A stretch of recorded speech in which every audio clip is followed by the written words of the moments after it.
नमस्कार। आज हम एक बहुत ही दिलचस्प कहानी 1 मिलियन इनटू द फ्यूचर के कुछ खास पहलुओं पर बात करने वाले हैं। कहानी शुरू होती है रोवन नाम के एक व्यक्ति से जो अपने दोस्त हम्बर्ट उसको लेकर थोड़ा चिंतित है। हाँ, मतलब उसे ढूंढता है और पाता है कि हम्बर्ट एक अजीब सी मशीन के पास पड़ा है और उसकी हालत काफी खराब है। खराब क्यों? क्या हुआ था? पता चलता है कि हम्बर्ट ने एक टाइम मशीन बनाई थी, जबरदस्त चीज, पर पर उसके रेडिएशन ने हम्बर्ट की जान ले ली थी। वो मर रहा था। ओह, तो रोवन ने उसे बचाया होगा। लेकिन यही कहानी एक अलग मोड़ लेती है। दोस्त को बचाने की बजाय रोवन पहले खुद भविष्य की यात्रा पर निकल जाता है। हाँ, ये थोड़ा अजीब लगता है ना, लेकिन वो चला जाता है 10 लाख साल आगे। 10 लाख साल?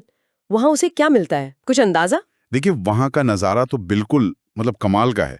अविश्वसनीय टावर, हवा में तैरते बगीचे। वाह। और इंसान? इंसान तो लगभग देवता जैसे हो गए हैं, अमर हैं। अमर? बहुत ज्यादा ऊब चुके हैं, बोर हो गए हैं। ऊब गए हैं।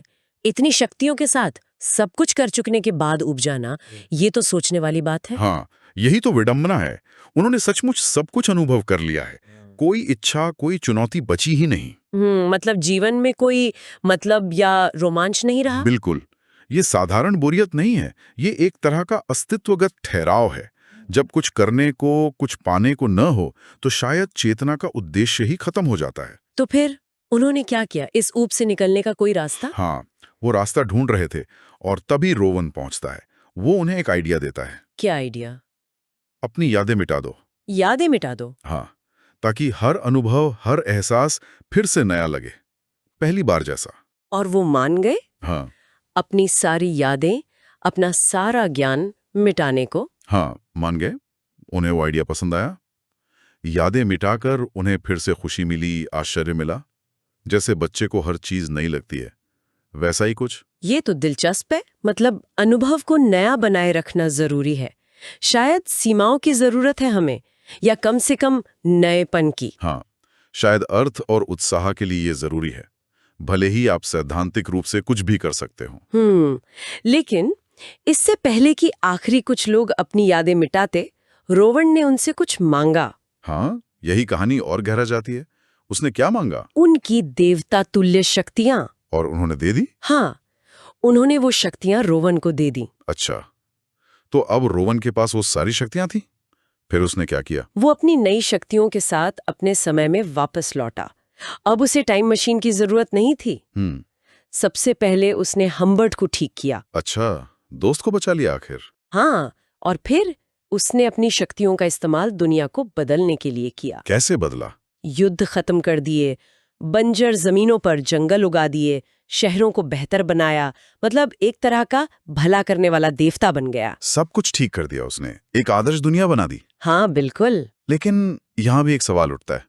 रोवन ने सब कुछ पा लिया, देवता बन गया, पर क्या वो खुश रहा? सदियां बीत गईं और धीरे धीरे रोवन भी, क्या?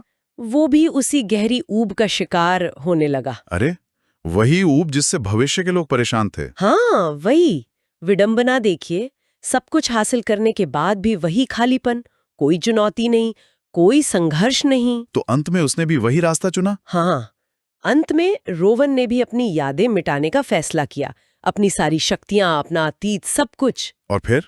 कहानी का अंत बड़ा शांत सा है। वो एक नदी किनारे जागता है, उसे कुछ याद नहीं, ना अपनी शक्तियां, ना अपना अतीत, कुछ भी नहीं। कुछ भी नहीं। बस वो एक बच्चे को पानी में खेलते देखकर हंस रहा है, एक नई जिंदगी की साधारण सी खुशियों को महसूस कर रहा है। तो ये पूरा सफर एक दोस्त को बचाने की कोशिश से शुरू हुआ, फिर देवता बनना, और अंत में सब कुछ भूलकर एक नई शुरुआत। ये हमें क्या सोचने पर मजबूर करता है? देखिए, ये कई सवाल खड़े करता है। क्या अनंत ज्ञान और शक्ति आखिर में जीवन के जो छोटे छोटे सुख हैं, जो खोज का आश्चर्य है, उसे कम कर देती है? क्या ये अनुभव, फिर ऊब और फिर नवीनीकरण का चक्र, क्या ये हमारे होने का एक जरूरी हिस्सा है? और जो हमने ज्ञान और अनुभव जमा किया है, उसकी तुलना में एक नई शुरुआत का असली मूल्य क्या है? वाकई ये सोचने वाली बातें हैं। क्या सीमाओं का होना ही हमें जीवित महसूस कराता है? शायद, या शायद अर्थ कहीं और है। ये कहानी हमें इन्हीं सवालों के साथ छोड़ जाती है। विचार करने के लिए काफी कुछ है। अगर आपको ये वीडियो पसंद आया तो वीडियो को लाइक करें और चैनल को सब्सक्राइब जरूर करें।